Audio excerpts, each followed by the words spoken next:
नमस्कार, मैं मुकुल सिंह चौहान।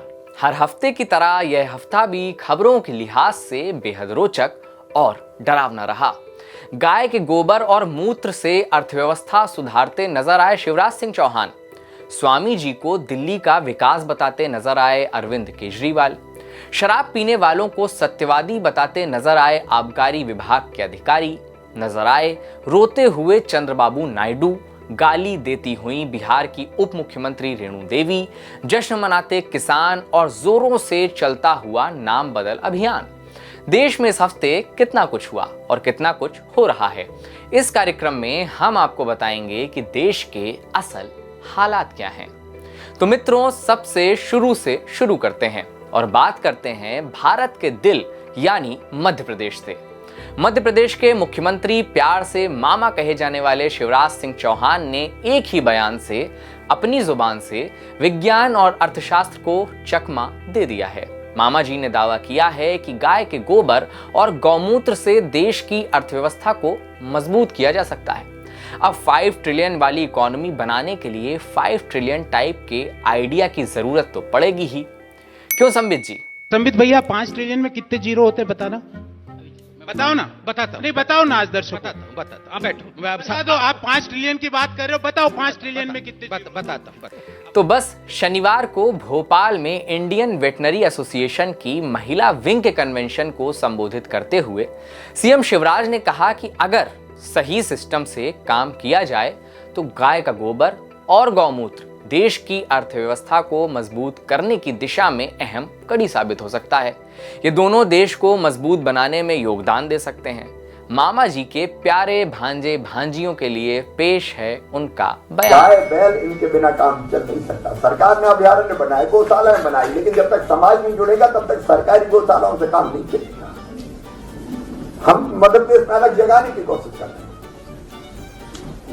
अब अमूल इसका उदाहरण है, आपने बताया कि ये गाय से, गोबर से, गोमूत्र से हम चाहें तो अपने खुद की अर्थव्यवस्था को भी सुदृढ़ कर सकते हैं और देश को भी आर्थिक रूप से सक्षम बना सकते हैं। वो हमको स्थापित करना पड़ेगा। गाय और अर्थव्यवस्था का जब जिक्र हुआ ही है तो हरिशंकर परसाई जी को भी लगे हाथ याद कर लिया जाना चाहिए।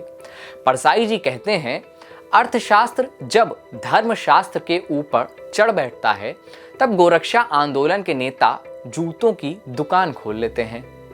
मध्य प्रदेश के सीएम साहब के बाद अब दिल्ली के सीएम साहब से आपको मिलवा देते हैं। दरअसल 5 प्रदेशों में चुनाव हैं तो नेता लोग थोड़े ज्यादा भक्तिमय हो गए हैं। दिल्ली के मुख्यमंत्री अरविंद केजरीवाल सबसे पहले तपोभूमि मंदिर गोवा में दर्शन करने गए। ठीक बात है, लेकिन फिर उसके बाद जो हुआ उस पर लोगों ने अपनी थोड़ी हैरानी जाहिर की। बहरहाल न्यू इंडिया में ऐसी चीजों पर हैरान होना अपने आप में हैरानी वाली बात हो गई है। खैर, जो हुआ है वो आप खुद ही देख लीजिए। 5 साल के अंदर सारे सरकारी स्कूल इतने शानदार बनाए हैं हम लोगों ने।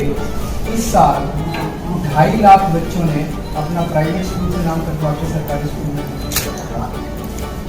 और अभी 500 बच्चे हमारे 493 बच्चों का, सरकारी स्कूल के बच्चों का मेडिकल कॉलेजेस में एडमिशन हो रहा है, आईआईटी में एडमिशन हो रहा है, इंजीनियरिंग में एडमिशन हो रहा है, और इतनी अच्छी अंग्रेजी बोलते हैं हमारे सरकारी स्कूल के बच्चे। तो सरकार बढ़िया था। न्यू इंडिया की सैर पर अब गोवा से बिहार का रुख करते हैं।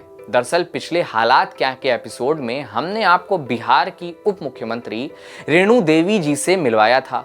महंगाई को लेकर उन्होंने दिखाने लायक एक बयान दिया था। इस बार भी उन्होंने एक बयान दिया है, मगर हम आपको वह बयान सेंसर करके ही दिखा पाएंगे, उसके लिए मुआफी। दरअसल आक्रोश में उप मुख्यमंत्री साहिबा ने छात्रों को अपशब्द कह दिया, वह भी तब जब वह मामला सुलझाने गई थीं। यूनिवर्सिटी में इतनी लड़ाई की है और तुम्हारा नेता जो सेक्रेटरी है और कहाँ का तुम्हारा और नेता है जो कहता है कि नहीं एग्जाम, वो हम कहे कि मोतिहारी और बेतिया करो, तो तुम लोग कहता है कि नहीं, सारा तुम लोग कहते हो कि नहीं मुजफ्फरपुर ही होगा। मामला सुलझाया गया या नहीं यह तो नहीं पता, मगर हाँ, भारत में सुलझे हुए लोग बहुत हैं। अब मध्य प्रदेश में खंडवा के आबकारी अधिकारी को ही देख लीजिए। साहब का मानना है कि शराब पीने वाला झूठ नहीं बोलता, शराब पीने वाला केवल सच ही बोलता है। आबकारी अधिकारी आरपी किरार ने यह बयान उस आदेश को सही ठहराने के लिए दिया है जिसके जरिए शराब खरीदने के लिए कोरोना वैक्सीन के दोनों डोज को अनिवार्य किया गया है। साहब से पूछा गया कि यह कैसे पता लगाएंगे कि दोनों डोज लगे हैं या नहीं, तो साहब बोले, हिंदुस्तान में दारू पीने वाला सच ही बोलता है, ऐसा उनका अनुभव है। साहब बोल रहे हैं, आप सुन लीजिए। लोकल प्रशासन ने जो आदेश दिए उसके तहत हमने यहाँ पे आदेश निकाला है कि जिसके दोनों डोज लग गए हों उसी को हम दारू की बिक्री करेंगे।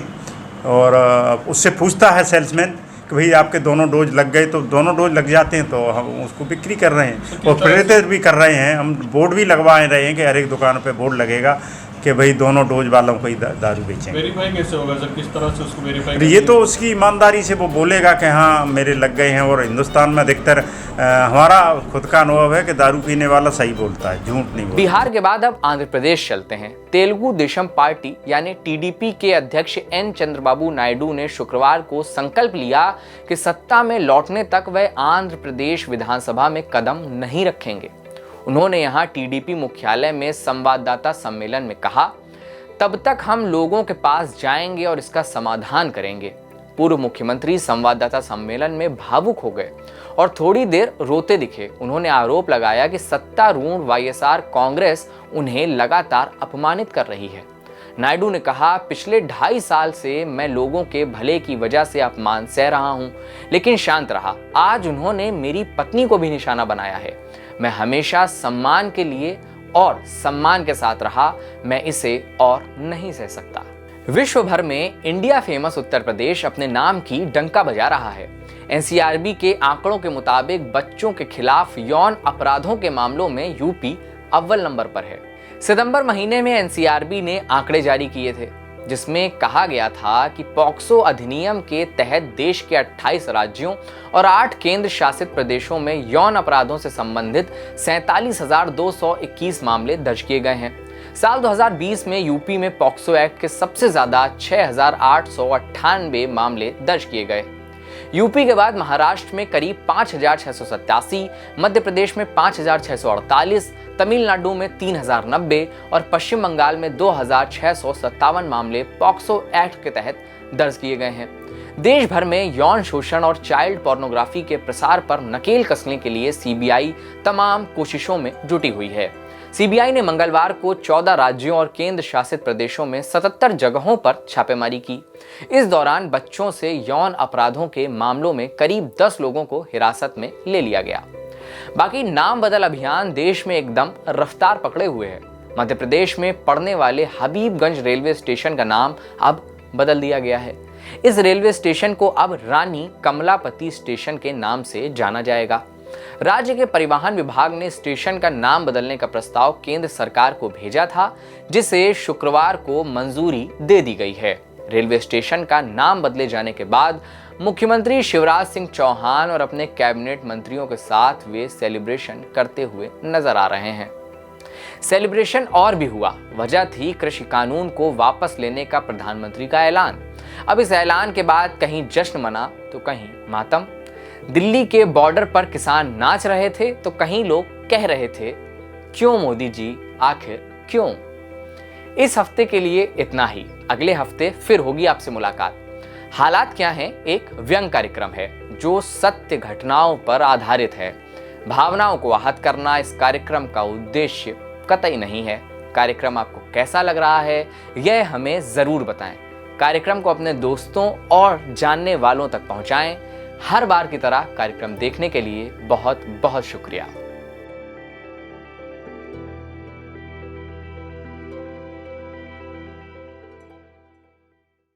द वायर के और वीडियोस देखने के लिए सब्सक्राइब करें और बेल आइकन पर क्लिक करें।